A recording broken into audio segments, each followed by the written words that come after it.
اللهم صل على محمد وعلى آل محمد كما صليت على إبراهيم وعلى آل إبراهيم إنك حميد مجيد. اللهم بارك على محمد وعلى آل محمد كما باركت على إبراهيم وعلى آل إبراهيم إنك حميد مجيد. رب اشرح لي صدري ويسر لي أمري واحلل عقدة من لساني يفقه قولي. أما بعد فإن خير الحديث كتاب الله وخير الهدي هدي محمد صلى الله عليه وسلم وشر الأمور محدثاتها وكل محدثة بدعة وكل بدعة ضلالة وكل ضلالة في النار. أعوذ بالله السميع العليم من الشيطان الرجيم من همزه ونفخه ونفثه. بسم الله الرحمن الرحيم. يا أيها الذين آمنوا إذا لقيتم فئة فاثبتوا واذكروا الله كثيرا لعلكم تفلحون. وأطيعوا الله ورسوله ولا تنازعوا فتفشلوا وتذهب ريحكم واصبروا ان اللہ مع الصابرین. اے ایمان والو، جب بھی کسی ایسے گروہ کے ساتھ تمہارا مقابلہ ہو جائے حالت جنگ میں، تو ڈٹ جایا کرو اور اللہ کو بہت زیادہ یاد کیا کرو تاکہ تم کامیاب ہو جاؤ. اور دیکھو، اس حالت میں بھی اللہ اور اس کے رسول کی اطاعت کیا کرو اور آپس میں جھگڑے ختم کر دیا کرو. اگر ختم نہیں کرو گے تو پھسل جاؤ گے اور تمہاری عزت جاتی رہے گی. اور صبر سے کام لیا کرو، بے شک اللہ تعالیٰ صبر کرنے والوں کے ساتھ ہے. گزشتہ چند دنوں سے بلکہ چند اشروں سے پاکستان اور عالم اسلام حالت جنگ میں ہے. اور جنگ میں کیا کرنا چاہیے؟ اللہ نے ہمیں عزت دی، اس پہ ہم اسی کا شکر بجا لاتے ہیں، لیکن ہم ابھی بھی حالت جنگ میں. حالت جنگ میں کیا کرنا چاہیے؟ افسوس ہے کہ ہمارے پاس اللہ اور اللہ کے رسول کی ہدایات موجود ہیں، لیکن ہم ان سے رہنمائی نہیں لیتے. میرے اور آپ کے پیغمبر کی تو ساری زندگی ہی خصوصاً مدینہ منورہ کی حالت جنگ میں گزری ہے. 10 سال مدینہ میں رہے ہیں اور 10 سال کے اندر 63 جنگیں لڑی گئی ہیں. آپ سے بڑا ماڈل ہمارے لیے کوئی نہیں ہے، اور اللہ کے نبی علیہ السلام سے بہتر اور اللہ تعالیٰ کے کلام سے بہتر ہمارے لیے کوئی رہنما نہیں ہے. بہت ساری ہدایات میں سے آج کے اس خطبہ جمعۃ المبارک میں ہمیں کیا کرنا چاہیے، اس میں سے صرف 5 باتیں جو ان 2 آیتوں میں اللہ نے بیان کی ہیں وہ میں آپ کے سامنے رکھوں گا، اور میں چاہوں گا کہ آپ کو یہ 5 باتیں یوں انگلیوں پہ یاد ہو جائیں. اور یہ ذہن میں رکھیے کہ جنگ کے خطرات مسلمانوں کے لیے تو بڑھتے جائیں گے. ایک ایک کر کے دنیا کے بھوکے لوگ مسلم ممالک کے اوپر بڑے عرصے سے ٹوٹ پڑے ہیں، اور سب سے زیادہ سستا آج مسلمان کا خون ہے. جو دنیا کے بھوکے پی پی کے ابھی تک سیراب نہیں ہوئے ہیں. شام کی کہانی کوئی کم دردناک نہیں ہے. عراق کے ساتھ جو کچھ ہوا وہ اپنی جگہ تاریخ کا ایک بہت بڑا سبق ہے۔ مسلمانوں کو کویت و عراق کو آپس میں جیسے لڑا دیا گیا، اس میں بھی ہمارے لیے عبرت کا بہت بڑا سامان ہے۔ ہمارے پڑوس میں افغانستان کے اندر جو کچھ ہوتا رہا شاید آپ بھول گئے ہوں، لیکن ہمارے ذہنوں سے وہ یادیں بھی مٹائی نہیں جا سکتی ہیں۔ کشمیر میں جو ظلم و ستم کی کہانیاں رقم ہوتی رہیں اور ہو رہی ہیں، وہ ہمارے سینے پہ ایک زخم ہیں اور خنجر کی طرح پیوست ہیں، وہ زخم بھی کوئی مٹا نہیں سکتا ہے۔ فلسطین میں ہمارے ساتھ جو کچھ ہو رہا ہے وہ تو شاید انسانی تاریخ میں شاید ہی کسی کے ساتھ ایسے ہوا ہوگا، اور ایک ہنستے بستے بغیر کسی وجہ کے پاکستان جیسے ملک کے ساتھ جو کچھ کیا گیا اور جو کرنے کی کوشش کی گئی وہ ایک تاریخ کا ایک شاندار باب ہے۔ تو ہم تو مسلسل حالت جنگ میں، اگرچہ یہ علیحدہ بات ہے کہ ہمیں پورا احساس اس وقت ہوا جب ہمارے اپنے خطے کے اندر ڈرون گرے، تو پھر ہمیں پتہ چلا کہ جنگ کیا ہوتی ہے، اور دشمن کا خوف اور اس کا خاص قسم کا جنگ کا انداز، اس سے پوری کی پوری نفسیات اور بچے اور علاقہ کیسے متاثر ہوتا ہے۔ یا ایھا الذین آمنوا اذا لقیتم فئۃ فاثبتوا اذا لقیتم فئۃ فاثبتوا واذکروا اللہ کثیرا لعلکم تفلحون۔ یہ سورہ انفال ہے، یہ اللہ کا کلام ہے۔ اے ایمان والو، اللہ کہتے ہیں میں تمہیں بتانا چاہتا ہوں کافروں کی جنگیں کیسے ہوتی ہیں، وہ ان کا مسئلہ ہے، ان کی وار پالیسی کیا ہوتی ہے، وہ ان کا مسئلہ ہے، انٹرنیشنل وار پالیسی کیا ہے، وہ ان کا مسئلہ ہے۔ تمہارے اوپر جنگ مسلط ہو جائے تو تمہاری پالیسی کیا ہونی چاہیے، یہ تمہارا مسئلہ ہے، یہ میں تمہیں بتاتا ہوں۔ یا ایھا الذین آمنوا اذا لقیتم فئۃ فاثبتوا، جب بھی تمہارا ٹاکرا کسی جنگجو گروہ سے ہو جائے تو تم نے کیا کرنا ہے؟ سب سے پہلی بات اللہ نے کہی، تم نے ڈٹ جانا ہے۔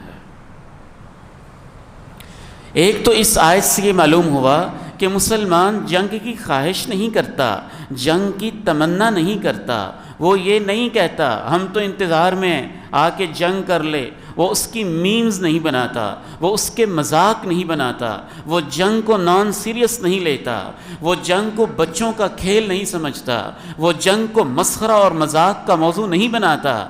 جنگ تو جنگ ہوتی ہے، بچے یتیم ہوتے ہیں، عورتوں کے سہاگ لٹتے ہیں، مسجدیں ویران ہوتی ہیں، مدارس بے آباد ہوتے ہیں، اجڑتے ہنستے بستے کھیل اور ہنستے بستے ہوئے پورے کے پورے گھرانے ملبے کے ڈھیر بنتے ہیں۔ یہ بچوں کا کھیل نہیں ہوتا، مذاق نہیں ہوتا۔ امام کائنات علیہ السلام نے ارشاد فرمایا، یہ خواہش نہ کیا کرو کہ جنگ ہو جائے، لیکن اگر ہو جائے پھر ڈٹ جاؤ۔ پھر مسلمان یہ نہیں دیکھتا یہ مجھ سے اتنے گنا بڑا ہے اور اتنے گنا بڑا ہے، پھر مسلمان یہ نہیں دیکھتا اس کے پاس یہ ٹیکنالوجی ہے اور میرے پاس نہیں ہے، پھر مسلمان یہ نہیں دیکھتا اس کا اتنا علاقہ ہے اور میرا تھوڑا سا علاقہ ہے، پھر مسلمان یہ نہیں دیکھتا ان کے پاس ساتھ پوری دنیا ہے ہم اکیلے ہیں۔ نہیں، اللہ کا حکم ہے پھر ڈٹ جاؤ۔ یہ تو پرندوں کی بھی خاصیت ہے کہ جب ان کے گھونسلے پہ حملہ کیا جاتا ہے تو ننھا سا معصوم سا کبوتر بھی پھر باز نہیں آتا، اس کے اندر بھی اتنی حمیت ہوتی ہے، وہ اپنے گھر کی حفاظت کرتا ہے۔ وہ معصوم سی مرغی بھی پھر جب اس کو چھیڑا جاتا ہے، اس کے انڈوں کو توڑا جاتا ہے اور اس کے بچوں پہ اٹیک کیا جاتا ہے، پھر وہ بھی آپس سے باہر ہو جاتی ہے۔ مسلمان تو مسلمان ہوتا ہے، اس کا یقین اللہ پہ ہوتا ہے۔ جب اس کے اوپر جنگ مسلط کر دی جائے اور دشمن اس کے علاوہ باز نہ آئے، رکے نہ، پھر یہ نہیں سوچا جاتا کریں کہ نہ کریں، معیشت کا کیا بنے گا، فلاں چیز کا کیا بنے گا، فلاں چیز کا کیا بنے گا۔ جس وقت پوری دنیا بھانت بھانت کی بولی بول رہی تھی، اللہ کے فضل سے ممبر و محراب کے وارث علماء کرام واحد طبقہ تھا، اس وقت ٹی وی پہ آ کے کوئی اینکر پرسن کیا کہہ رہا تھا، کوئی فلسفی کیا کہہ رہا تھا، یہ ممبر و محراب کے وارث ہی تھے جو اس وقت بھی کہہ رہے تھے کہ اب کوئی راستہ نہیں، بس ڈٹ جاؤ، کیونکہ ان کی بصیرت قرآن کی روشنی میں ہوتی ہے اور اللہ کے احکام کی روشنی میں ہوتی ہے۔ یا ایہا الذین آمنوا اذا لقیتم فئۃ فاثبتوا، ایمان والو جب کسی جنگجو گروہ سے تمہارا مقابلہ پڑ جائے پھر ڈٹ جایا کرو۔ ڈٹ جانے کا مطلب کیا ہے؟ ڈٹ جانے کا مطلب یہ نہیں ہے کہ سارے کے سارے ہی میزائل پکڑ لیں گے، سارے کے سارے ہی جنگ میں لگ جائیں گے، یہ تو فطری سی بات ہے۔ ڈٹ جانے کے اندر یہ چیز شامل ہے، جو جو تمہارے بس میں ہے، جو جو تمہارے دائرہ اختیار میں ہے، جو جو تمہاری سکل ہے، جو جو تمہاری صلاحیت ہے، جو تمہارے کرنے کا کام ہے، اس پہ ڈٹ جاؤ۔ ممبر و محراب کے وارث ڈٹ جائیں، قوم کو آیات سنائیں، جہاد کی، قتال کی، جنگ کی، اللہ کی راہ میں شہادتوں کی، ڈٹ جائیں۔ جو مدارس کے، اسکول کے، کالجز کے، یونیورسٹی کے اساتذہ ہیں وہ ذہن سازی کریں، ماحول بنائیں، جہاد کیا ہوتا ہے، جہاد کی شان کیا ہوتی ہے، شہادت کی عظمت کیا ہوتی ہے، ڈٹ جاؤ۔ جو کاروباری ہیں وہ ڈٹ جائیں، رزق حلال میں، خیر میں، اچھی باتوں میں، حوصلے میں۔ فَاثْبُتُوا، ڈٹ جاؤ۔ نیوی ڈٹ جائے، اپنے محاذ کو سنبھالے، ایئر فورسز ڈٹ جائیں، خلاؤں کو سنبھالیں، بری افواج ڈٹ جائیں، سرحدوں کو سنبھالیں، رینجرز والے ڈٹ جائیں، اس محاذ کو سنبھالیں، سیاستدان ڈٹ جائیں، وہ سفارتی محاذ کو سنبھالیں۔ دنیا کا ہر شخص جو پھر کر سکتا ہے اپنے دائرہ اختیار میں، وہ نیوٹرل نہ رہے، اس میدان کو جنگ سمجھے اور اپنے میدان میں، اپنی اپنی صلاحیت میں ڈٹ جائے۔ سوشل میڈیا پہ بیٹھنے والے ڈٹ جائیں، قوم کو دلاسے دیں، ان کے حوصلے بلند کریں۔ صحافی اور جرنلزم اور پورے کا پورا میڈیا ڈٹ جائے، وہ اچھی باتیں نشر کرے، خیر کی باتیں نشر کرے، اور خیر کی باتیں سچ کے اوپر مبنی، اور وہ پالیسی اپنائے جو جنگی حالات میں ہوتی ہے اور اس کے مطابق رپورٹنگ کرے۔ تو پہلا اللہ کا حکم ہے، پھر سارے ڈٹ جاؤ۔ یا ایہا الذین آمنوا اذا لقیتم فئۃ فاثبتوا، اللہ کے نبی علیہ الصلاۃ والسلام ارشاد فرماتے ہیں، رباط یوم فی سبیل اللہ خیر من الدنیا وما فیہا، مسلمانوں کی زمینوں کی جو سرحدیں ہوتی ہیں، ان سرحدوں کے اوپر اگر کوئی ایک دن کا پہرا دے لیتا ہے، خیر من الدنیا وما فیہا، اس کا ایک دن کا پہرا دینا اللہ کو پوری دنیا اور دنیا کے سارے خزانوں سے زیادہ قیمتی لگتا ہے۔ ڈٹ جانے کے اندر پھر یہ چیز بھی شامل ہے کہ اپنی افواج کے، مجاہدین کے، جہادی قوتوں کے ساتھ کھڑے ہو جاؤ، ان کی بغلوں میں پیچھے رہتے ہوئے ان کی کمروں میں چھریاں نہ گھونپو، اپنے پرانے بغض اور اپنی پرانی سیاست اور اپنے پرانے اندر کے زہر یہ نہ اگلو، ڈٹ جاؤ، پھر ایک ہو جاؤ، اکٹھے ہو جاؤ۔ تو پہلا حکم اللہ نے دیا، ڈٹ جاؤ۔ دوسرا حکم کیا دیا؟ یہ حکم وہی دے سکتا ہے جو دلوں کے حال کو بھی جانتا ہے، جو رب العالمین ہے، اللہ کے کلام کے علاوہ آپ کو یہ پالیسی اور کہیں نہیں مل سکتی ہے۔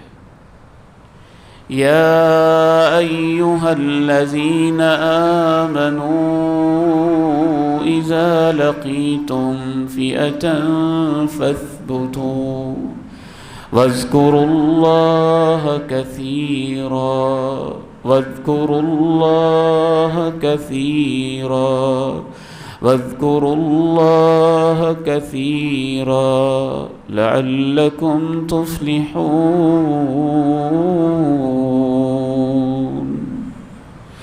جنگ کے حالات میں اللہ کو زیادہ یاد کیا کرو،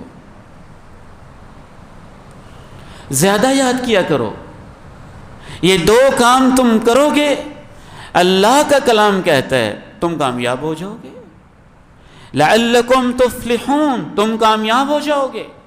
مجاہدین کے لیے، مسلم افواج کے لیے، پاک فوج کے لیے میدان جنگ کے اندر حوصلہ دینے والی چیز ناچ گانے نہیں ہوتے، میوزک نہیں ہوتا، طرح طرح کے باندھ باندھ کی بولیاں نہیں ہوتی، بھنگڑے نہیں ہوتے، شراب کی محفلیں نہیں ہوتی، کباب نہیں ہوتے، ناچ نہیں ہوتا، رقص نہیں ہوتا، سرود نہیں ہوتا، گانے نہیں ہوتے، ساز نہیں ہوتا، آواز نہیں ہوتی، بلکہ مسلم مجاہدین کو اور پاکستان کی فوج کو اللہ کے کلام کی روشنی میں ہمت دینے والی چیز اللہ کا ذکر اور اللہ کی یاد ہوتی ہے۔ اور میں داد دینا چاہوں گا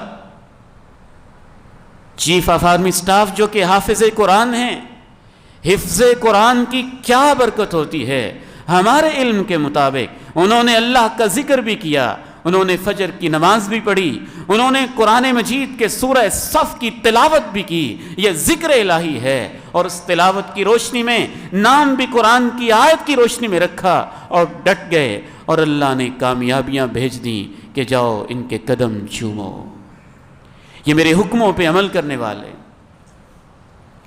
یا ایھا الذین آمنوا اذا لقیتم فئۃ فاثبتوا واذکروا اللہ کثیرا لعلکم تفلحون۔ جنگ کے حالات میں زیادہ ذکر کیا کرو، زیادہ ذکر کیا کرو۔ جنگ کے حالات میں زیادہ ذکر کے اندر سب سے پہلی اور بنیادی چیز اللہ پہ ایمان اور اللہ کی توحید ہے۔ ذکر کے اندر دوسری بنیادی چیز نمازوں کی پابندی ہے۔ مسلم افواج اور مجاہدین کی ایک کیفیت ہونی چاہیے، عین میدان جنگ میں جب کہ بارود برس رہا ہو، جب کہ ملبوں کے ڈھیر بن رہے ہوں، جب کہ لاشیں گر رہی ہوں، جب کہ خون کے فوارے پھوٹ رہے ہوں، مسلمان مجاہد اور مسلم فوجی وہ ہوتا ہے جو ان حالات کے اندر بھی نماز کو نہیں بھولتا ہے۔ صحابہ کرام نے دو دو صفیں بنا کے عین میدان کے اندر نمازیں پڑھیں۔ حالات زیادہ گمبھیر ہوئے تو کچھ حصہ مقابلے میں رہا، دوسروں نے نماز پڑھی۔ حالات اور زیادہ گمبھیر ہوئے، ہاتھ میں تلوار پکڑی ہوئی ہے، گھوڑے کی پیٹھ پہ بیٹھے ہوئے ہیں، اللہ اکبر کہہ رہے ہیں، اور بس نیت کے ساتھ ہی گھوڑا بھی بھاگ رہا ہے، تلوار بھی چل رہی ہے، دشمن سے مقابلہ بھی ہو رہا ہے، اور اللہ اکبر سبحان ربی العظیم سبحان ربی الاعلیٰ بھی ہو رہا ہے۔ اگرچہ عام حالات والی نماز نہ رہی، رکوع ویسے نہ ہو سکا، سجدہ ویسے نہ ہو سکا، لیکن گھوڑے کی پیٹھ پہ جب موت سر کے اوپر منڈلاتی ہو اور ایک مجاہد نے اپنی جان ہتھیلی پہ رکھی ہو اور سر پہ کفن باندھا ہو، تو اس وقت میدان جہاد میں اس کی یہ شان ہے کہ وہ اس طرح بھی کرے گا تو اللہ کو اس کی یہی نماز پسند آئے گی۔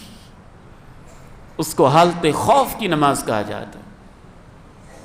اللہ کا قرآن اور بھی بتاتا ہے، لیکن اس سے پہلے میں آپ سے پوچھنا چاہتا ہوں، جب ہمارے سر کے اوپر جنگ کے سائے منڈلا رہے تھے تو آج کا نوجوان بیٹا کیا کسی نے یہ کہا تھا کہ یا اللہ ہمیں کامیابی دے دے، پاکستان کو کامیاب کر دے۔ میں پہلے 1 نماز پڑھتا تھا، اب 5 پڑھوں گا۔ میں پہلے 2 پڑھتا تھا، اب پوری پڑھوں گا۔ میں پہلے نہیں پڑھتا تھا، اب ساری نمازیں پڑھوں گا۔ میں پہلے صرف جمعے کے لیے جاتا تھا، اب میں 5 وقت کا نمازی ہو جاؤں گا۔ جس بندے کو جنگ کے حالات کے اندر بھی نماز یاد نہیں رہتی ہے تو اسے اللہ کی مدد پھر کہاں سے ملے گی؟ یا ایہا الذین آمنوا استعینوا بالصبر والصلاة استعینوا بالصبر والصلاة، اے ایمان والو تم میری مدد لینا چاہتے ہو تو 2 کام کرو، صبر کرو، نماز پڑھو۔ صلاح الدین ایوبی جب قبلہ اول کو فتح کر رہا تھا اور عیسائیوں کی افواج پہ تابڑ توڑ حملے ہو رہے تھے اور علاقوں کے علاقے فتح ہو رہے تھے، تو اس وقت کے بادشاہ نے ایک تحقیقاتی کمیٹی بنائی تھی، پتہ تو کرو یہ صلاح الدین ایوبی کے ساتھی اور یہ مسلم مجاہدین ان کے پاس کیا وار پالیسی ہے جس سے ہمارے لوگ شکست کھا رہے ہیں۔ ہم پرانے بھی ہیں، جنگوں کے ماہر ہیں، اسلحہ ہمارے پاس زیادہ ہے، تعداد ہماری زیادہ ہے، لیکن یہ چھائے جا رہے ہیں۔ وجہ کیا ہے؟ انہوں نے جو رپورٹ پیش کی اس کا خلاصہ 2 جملوں کے اندر یہ تھا، باقی چیز میں ہم آگے ہیں، لیکن ان کے پاس 2 ایسی چیزیں ہیں جو ہمارے پاس نہیں ہیں۔ ان کے اپنے ہی رپورٹرز نے ان کو بتایا، اے بادشاہ سلامت، ہمارے عیسائی لوگ، ہمارے عیسائی فوجی دن میں ٹھیک ہے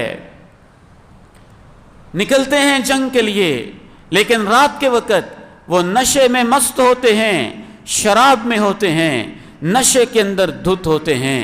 اور صلاح الدین ایوبی کے فوجی اور مجاہدین رات کو مسلح پہ ہوتے ہیں اور دن کو گھوڑے کی پیٹھ پہ ہوتے ہیں۔ ہمارے لیے پاور ہاؤس اللہ کی ذات ہے، ہماری طاقتوں کا سرچشمہ اللہ پہ یقین ہے۔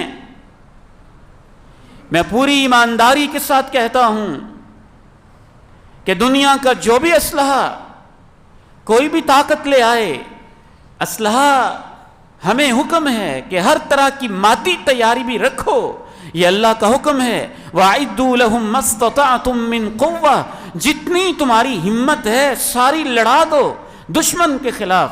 اسلحہ اور طاقت کو جمع کرنے کے لیے مسلمان اسلحہ بناتا ہے۔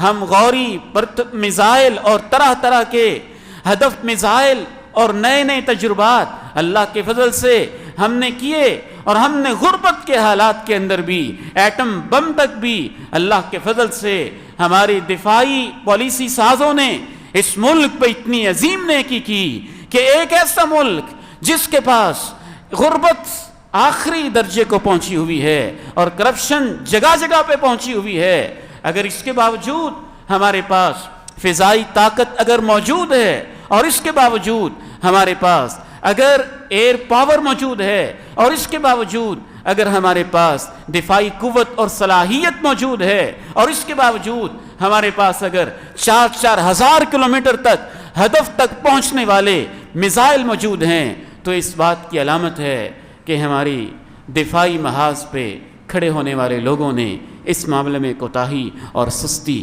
نہیں کی ہے۔ تو جو ظاہری طاقت تھی وہ بھی پوری، لیکن مسلمان کی اصل طاقت اس کے بعد شروع ہوتی ہے۔ تلوار تو بڑی مضبوط ہے، لیکن چلانے والے کا ایمان ہی اگر کمزور ہے، اس کے ہاتھ ہی کانپ رہے ہیں، تو وہ کیا کرے گا؟ بے شک اس کے پاس رافیل ہے، لیکن وہ مشرک ہے، اس کے اندر وہ دل گردہ ہی نہیں جو اس کو چلانے کے لیے چاہیے، تو وہ اس مرد مجاہد کا مقابلہ کیسے کرے گا؟ اس لیے اللہ جو امت مسلمہ کو وار پالیسی دیتا ہے اس کے اندر دوسری بنیادی چیز ہے اللہ پہ یقین، اللہ پہ توکل، اللہ کا ذکر۔ وَكَأَيٍّ مِّن نَّبِيٍّ قَاتَلَ مَعَهُ رِبِّيُّونَ كَثِيرٌ فَمَا وَهَنُوا لِمَا أَصَابَهُمْ، کتنے ہی نبی تھے جن کے ساتھ وقت کے علماء نے وقت کے صحابہ نے، وقت کے اولیاء اللہ والوں نے جنگیں کیں، فما وہنوا، ان کو زخم لگے، تکلیفیں آئیں، لیکن انہوں نے بزدلی نہ دکھائی، وما ضعفوا، وہ بے بس نہ ہوئے، وما استکانوا، انہوں نے دشمن کے سامنے گھٹنے نہ ٹیکے، بلکہ کیا کہتے رہے؟ اللہ نے وہ جنگ کی دعا بھی بتائی ہے اور اپنے قرآن کو اسے حصہ بنایا ہے تاکہ یہ دعا اہل ایمان کو یاد ہو جائے. وہ یہ دعا کرتے رہے، ربنا اغفر لنا ذنوبنا وإسرافنا في أمرنا وثبت أقدامنا وانصرنا على القوم الكافرين. اے اللہ ہمارے گناہ معاف کرتے ہیں. سبحان اللہ. میدان جنگ کے اندر بھی مسلمان کو یہ فکر ہوتی ہے ہمارے اوپر دشمن غالب آئے گا تو ہمارے گناہ کی وجہ سے آئے گا، ہماری کوتاہیوں کی وجہ سے آئے گا. تو میدان جنگ میں جو ایک ذکر کرنا چاہیے اس کے اندر استغفار ہے. گویا اس ذکر کے اندر یہ چیز بھی شامل ہے کہ ہم اپنے گناہوں کو چھوڑیں، اپنی غلطیوں کو چھوڑیں.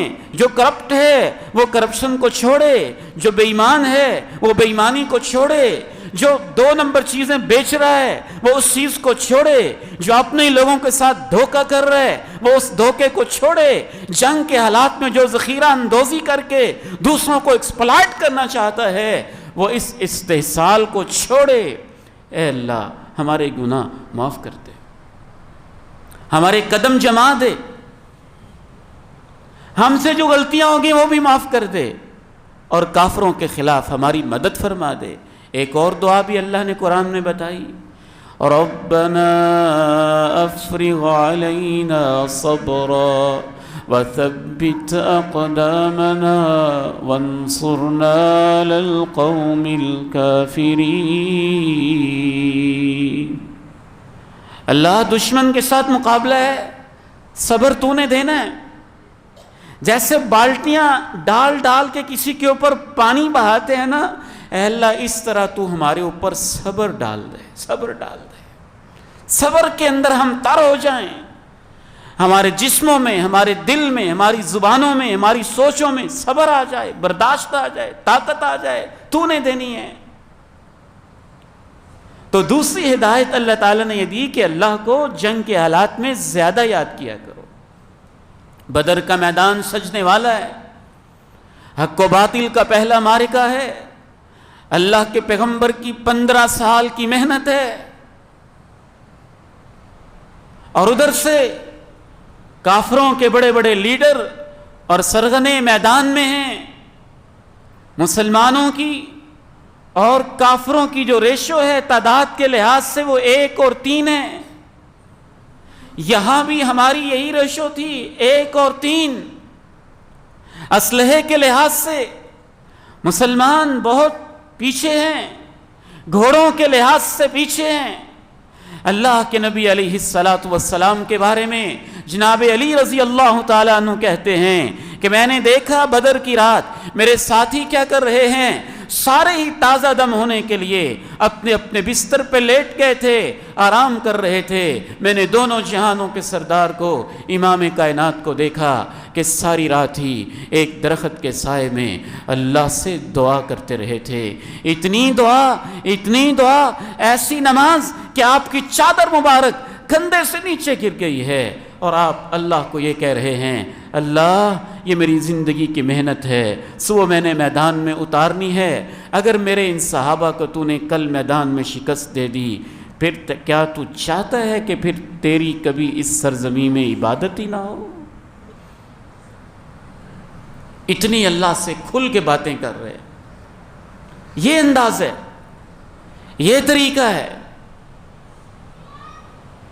ایک اور مقام پہ بھی اللہ رب العزت نے میدان جہاد میں ذکر الہی کو خاص فضیلت دی ہے، خاص اس کو شان دی ہے.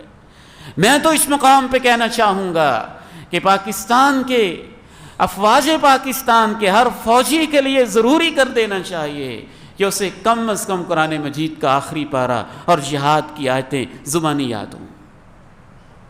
قرآن کی بڑی برکتیں ہوتی ہیں، اس کی بڑی سعادتیں ہوتی ہیں، اور جیسے جیسے قرآن پڑھا جاتا ہے دل پہ سکینت نازل ہوتی ہے۔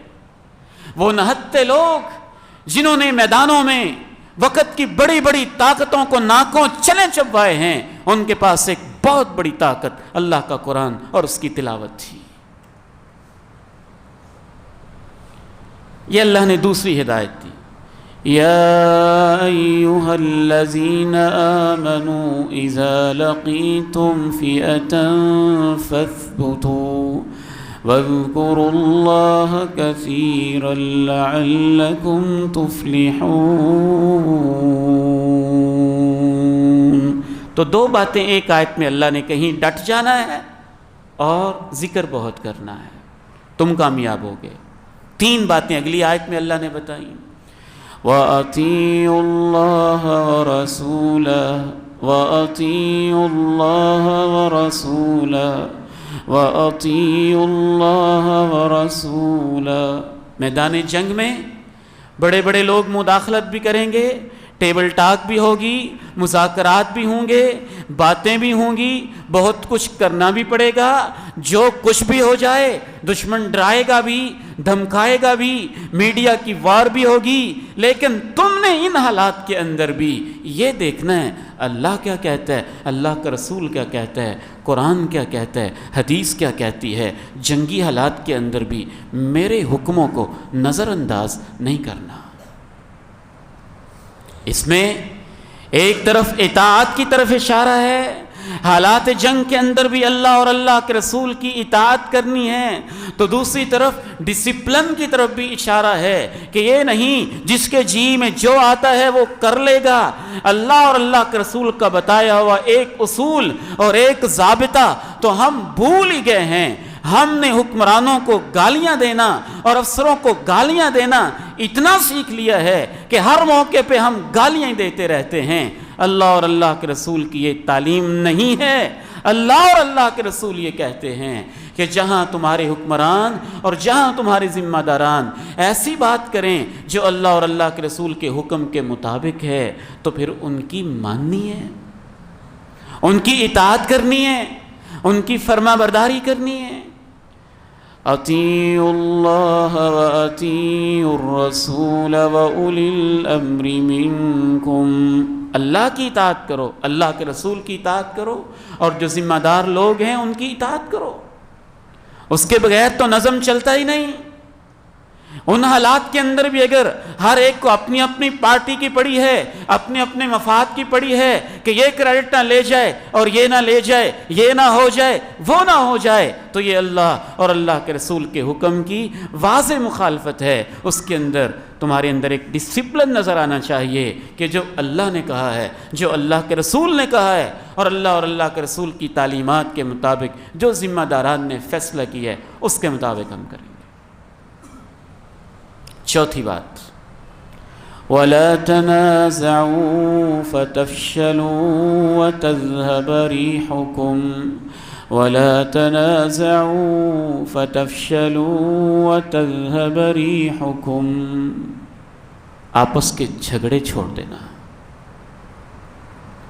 عام حالات میں بھی شریعت کو پسند نہیں ہیں اختلافات، لیکن اگر جنگ کے حالات ہو جائیں اور ان حالات کے اندر بھی ہر آدمی اپنا ہی کوئی زہر پال رہا ہو، اپنی ہی پارٹی کے گن گا رہا ہو اور اپنی ہی سیاست چمکا رہا ہو اور اپنے ہی کریڈٹ کے چکروں میں ہو اور اپنی ہی فرقی یا اپنے ہی فرقے کو لے کے بس اسی کو وہ نمایاں کرنا چاہتا ہو اور اپنی اپنی تنظیم اور اپنا اپنا سیکٹ اور اپنا اپنا ایک خاص دائرہ اور خاص لائن اسی کے ارد گرد گدھے کی طرح چکر کاٹ رہا ہو، تو یہ اختلافات ایسے ہیں۔ اللہ کے قرآن نے دو نتیجے بیان کیے۔ اگر حالت جنگ کے اندر تم اپنے اختلافات ختم نہیں کرو گے، فتفشلوا، تمہارے پاؤں پھسل جائیں گے، وتذهب ريحكم، تمہاری ہوا نکل جائے گی، عزت ختم ہو جائے گی۔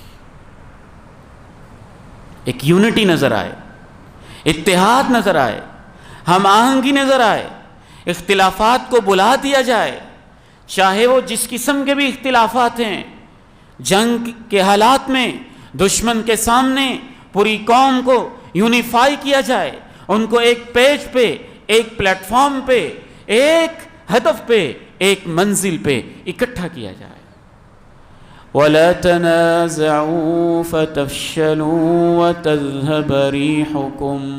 پانچویں اور آخری بات اللہ نے جو بتائی وہ سب سے خوبصورت اور بڑی ہی عظیم ہے، اور ان ساری باتوں کا خلاصہ بھی اس کے اندر، وَاصْبِرُوا إِنَّ اللَّهَ مَعَ الصَّابِرِينَ، وَاصْبِرُوا إِنَّ اللَّهَ مَعَ الصَّابِرِينَ۔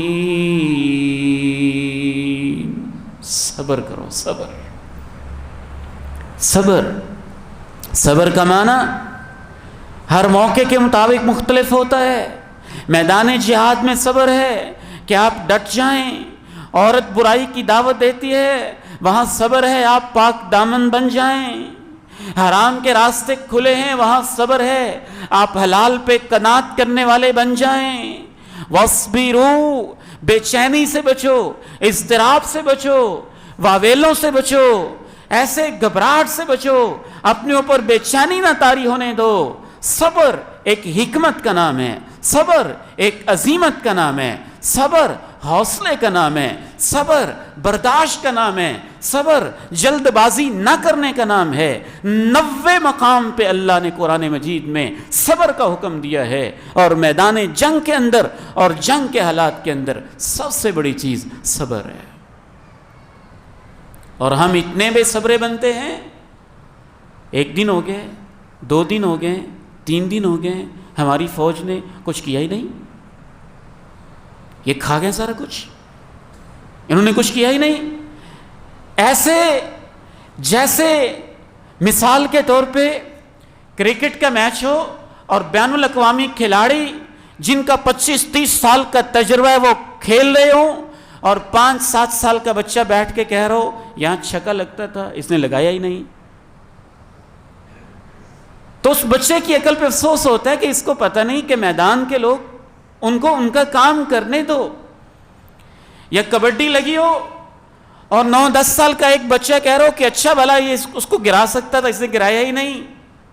تماشائی بن کے تبصرے کرنا آسان ہوتا ہے، ایک دوسرے کے میدان کے اندر گھس کے علماء کو یہ کرنا چاہیے یہ نہیں کر رہے، اس کو یہ کرنا چاہیے یہ نہیں کر رہے، فلاں کو یہ کرنا چاہیے وہ نہیں کر رہا، اور نہیں دیکھتے تو ہم یہ نہیں دیکھتے کہ مجھے کیا کرنا چاہیے، میں کر رہا ہوں کہ نہیں کر رہا۔ جنگ ایک امتحان ہوتا ہے، اور جب طالب علم کمرے امتحان کے اندر داخل ہوتا ہے تو ایمانداری کے ساتھ بتائیے، کیا وہ یہ تبصرے کرتا ہے اچھا وہ جو پہلی لائن میں بچہ بیٹھا ہے وہ ایسے لکھ رہا ہے، جو پیچھے بیٹھا ہے وہ ایسے لکھ رہا ہے، جو دائیں طرف بیٹھا ہے وہ ایسے لکھ رہا ہے، جو بائیں طرف بیٹھا ہے وہ ایسے لکھ رہا ہے، اس کمرہ امتحان کی چھتیں ایسی ہیں، اس کے اندر پردے ایسے ہیں، اس کی ونڈو ایسی ہے، اس کا رنگ ایسے ہے۔ جو کمرہ امتحان میں بیٹھ کے اسٹوڈنٹ ان فضول کاموں میں لگا رہتا ہے وہ ناکام ہوتا ہے، اس کا اپنا پیپر خالی ہو جاتا ہے۔ امتحان تو میرا اور آپ کا اور ہر ایک کا ہوتا ہے۔ میدان جنگ میں آپ کیا کرتے ہیں؟ آپ سے سوال یہ ہونا ہے، آپ اپنے ملک کے لیے کیا کرتے ہیں؟ آپ اپنے شعبے میں کیا کرتے ہیں؟ آپ اپنے میدان میں کیا کرتے ہیں؟ آپ کا کردار کیا ہے؟ آپ کتنی وفا کرتے ہیں؟ آپ کتنی ذمہ داری نبھاتے ہیں؟ سوال تو یہ ہے آپ سے۔ تو جنگ ایک امتحان کی کیفیت ہوتی ہے، اور اس میں یہ دیکھا جاتا ہے آپ کیا کرتے ہیں، اور ہر طرح سے اپنی سپورٹ، اپنی مدد فراہم کرنا یہ ذمہ داری ہوتی ہے۔ اور اللہ کہتے ہیں تم صبر کرو گے، صبر یہ بھی ہوتا ہے شہادتیں بھی ہوں گی ان پہ بھی صبر، زخم بھی لگے گا ان پہ بھی صبر، کچھ مکانات بھی گر سکتے ہیں ان پہ بھی صبر، مسجدیں شہید ہو سکتی ہیں ان پہ بھی صبر، بحران آ سکتے ہیں ان پہ بھی صبر۔ جنگ کوئی آسان کام ہے، کوئی بچوں کا کھیل تو نہیں ہے، اور صبر بھی کوئی آسان کام تو نہیں ہے۔ اللہ تعالیٰ نے تو اپنے پیغمبر کے صحابہ سے بھی کہا تھا ان تکونوا تعلمون فانہم یعلمون کما تعلمون، تمہیں بھی چوٹیں لگے گی، کافروں کی چوٹیں لگے گی، تمہیں بھی درد ہوگا، ان کو بھی درد ہوگا، لیکن ایک فرق ہوگا، ان کے لیے جہنم ہوگی، تمہارے لیے اللہ کی جنت ہوگی۔ جنگ تو جنگ ہے، یہ نہیں کہ اہل ایمان کو کچھ ہوتا ہی نہیں ہے۔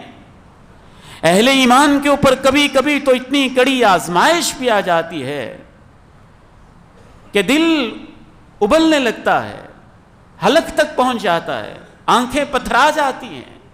اس میں پھر صبر یہ ہوتا ہے کہ اس کیفیت کے اندر بھی ایمان والے یقین رکھتے ہیں وقتی آزمائش ہے، اللہ مدد کرے گا، اللہ کی مدد نازل ہوگی، فتح و نصرت ہماری ہوگی۔ احزاب کی جنگ لگی ہوئی ہے اور پوری دنیا اس وقت کی اکٹھی ہو گئی ہے مدینہ منورہ کو ختم کرنے کے لیے۔ منافق کہہ رہے ہیں یہ کیا ہو گیا، یہ کیا بنے گا، یہ کیا بنے گا، اور اللہ کے پیغمبر اور اللہ کے پیغمبر کے صحابہ کہہ رہے ہیں، اللہ کے پیغمبر ایک کدال پکڑ کے جب ایک چٹان کو یوں تھوڑا سا لگاتے ہیں ضرب اور اس سے روشنی نکلتی ہے تو آپ کہتے ہیں میں دیکھ رہا ہوں کسرا اللہ نے مجھے دے دیا ہے اور اس کے دائیں بائیں کی زمینیں بھی مجھے دے دی ہیں۔ ان حالات میں اور منافق کہہ رہے ہیں یہ کیا بات ہوئی، ادھر ہم سے قضائے حاجت کے لیے نکلا نہیں جاتا اور آپ کہتے ہیں کسرا ہمیں مل گیا۔ پھر دوسری چوٹ لگاتے ہیں، کہتے ہیں کیسر بھی مجھے مل گیا ہے، اور اس کا محل بھی اور اس کے دائیں بائیں کی زمینیں بھی دیکھ رہا ہوں مجھے مل گئی، لیکن اس کے لیے صبر، حوصلہ، برداشت، انتظار، ہمت، حکمت، وزڈم، بصیرت، یہ ساری چیزیں صبر کا حصہ ہوتی ہیں۔ وَاصْبِرُوا إِنَّ اللَّهَ مَعَ الصَّابِرِينَ۔ پانچویں بات اللہ نے کہ صبر کا دامن تھامے رکھنا ہے، تم صبر کرو گے، اللہ نے کہا میں تمہارے ساتھ شامل ہو جاؤں گا۔ اس سے بڑا حوصلہ کوئی ہو سکتا ہے؟ تم صبر کرو گے میں تمہارے ساتھ ہو جاؤں گا۔ میں تاریخ کا مطالعہ کر رہا تھا، 65 کی جنگ تھی، اس وقت بھی انڈیا نے یہی کہا تھا اور انڈیا کے فوجیوں نے کہا تھا پاکستان کیا چیز ہے، ہم رات کو حملہ کریں گے اور صبح ہمارا ناشتہ لاہور کی انارکلی اور لاہور کی بازاروں میں ہوگا اور وہاں ہمارا جھنڈا لہرائے گا سیالکوٹ کے بارڈر سے۔ ایک وقت کے اندر تقریباً 50-60 ٹینک اکٹھے ہی بھارت نے داخل کر دیے اور ہمارے پاس جواب دینے کے لیے نہ ٹینک تھے نہ توپیں تھیں، اور ہماری افواج نے اور امت کے ان مجاہدین نے اپنے جسموں کے ساتھ گولے باندھے اور بم باندھ کے ٹینکوں کے آگے جب لیٹے، ٹینک اور ٹینک چلانے والے بھی جب ان کے پرخچے اڑے پھر ان کو پتہ چلا یہاں لڑتا ہے تو ایمان لڑتا ہے۔ اور وہی جو کہتے تھے لاہور میں جا کے ناشتہ کریں گے، انہی کے لیے سیالکوٹ کا وہ بارڈر قبرستان ثابت ہوا اور ٹینک ان کے کوڑا کرکٹ کے ڈھیر بن گئے۔ ایمان ہی بنیادی چیز ہے، اسلحہ ہماری ضرورت ہے، وہ اللہ کا حکم ہے، اس کی تیاری ضروری ہے، لیکن اس سے زیادہ ضروری ایمان، یقین اور اللہ پہ توکل ہے۔ ان حالات کے اندر ایک آخری بات عرض کر کے میں اجازت چاہوں گا، اور میں اسے اپنا شرعی فریضہ سمجھ کے کر رہا ہوں۔ اس کو کسی سیاسی تناظر میں دیکھنے کی اگر کوئی کوشش کرتا ہے تو اس کی اپنی کوتاہ فہمی ہے۔ گزشتہ تقریباً 1 عشرے سے اور 2 عشروں سے محسوس کیا جا رہا ہے ہمارے یوتھ کو، ہمارے نوجوانوں کو، خصوصاً فوج کے خلاف جیسے ان کا ذہن بنایا جا رہا ہو، ذہن بھرا جا رہا ہو، اندر زہر اگلا جا رہا ہو۔ قرآن و سنت کی روشنی میں ہم یہ سمجھتے ہیں کہ ہمارے فضاؤں کے اندر اڑانے بھرنے والے فوجی یہ آج کے دور کے مجاہد ہیں۔ پاکستان کی سرحدوں پہ کھڑے ہونے والے فوجی یہ آج کے دور کے مجاہد ہیں۔ پاکستان کے نیوی کے اندر سمندر کی گہرائیوں میں کشتیاں چلانے والے اور سمندری سرحدوں کی حفاظت کرنے والے فوجی یہ ہماری امت کے مجاہد ہیں۔ گلیشیئرز کے اوپر کھڑے ہو کے جہاں مائنس ٹمپریچر ہوتا ہے اور ہاتھ باہر نکالنے سے برف جم جاتی ہے، ان چوٹیوں پہ وہ بھی ہماری ماؤں کے بیٹے ہیں اور وہ بھی بہنوں کے بھائی ہیں جو ان حالات کے اندر بھی مہینہ مہینہ اور 2 مہینے اپنی ڈیوٹیاں اور ذمہ داریاں دیتے ہیں۔ یہ آج کے مجاہد ہیں۔ ان سے محبت جہاد سے محبت ہے، اور ان سے محبت مجاہدین سے محبت ہے۔ ہر دور میں جہاد کے اپنے انداز رہے ہیں۔ مسلم افواج ہی اس دور میں مجاہدین کی شکل میں ہیں، اور ہماری فوج کا تو موٹو ہی ایمان، تقوی اور جہاد فی سبیل اللہ ہے۔ تو اس لیے ان سے نفرت جہاد سے نفرت ہے، مجاہدین سے نفرت ہے۔ ہاں، اگر کسی بندے سے غلطی ہوئی ہے تو اس بندے کی غلطی ہے، اور وہ کسی بھی شعبے میں ہو سکتی ہے۔ وہ علماء کے شعبے میں کسی عالم سے ہو سکتی ہے، ڈاکٹروں کے شعبے میں کسی ڈاکٹر سے ہو سکتی ہے، آپ کے خاندان میں کسی بندے سے ہو سکتی ہے۔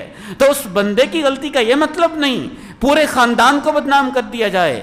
راجوال کے ایک شخص کی غلطی کا یہ مطلب نہیں پورے راجوال کو بدنام کر دیا جائے۔ ایک ڈاکٹر کی غلطی کا یہ مطلب نہیں پورے شعبے کو بدنام کر دیا جائے۔ ایک عالم کی غلطی کا یہ مطلب نہیں قرآن و سنت کو اور مدارس کو بدنام کر دیا جائے۔ اسی طرح اگر کسی ایک بندے سے غلطی ہو گئی ہے تو اس کا یہ مطلب نہیں ہے کہ پوری فوج کو بدنام کر دیا جائے۔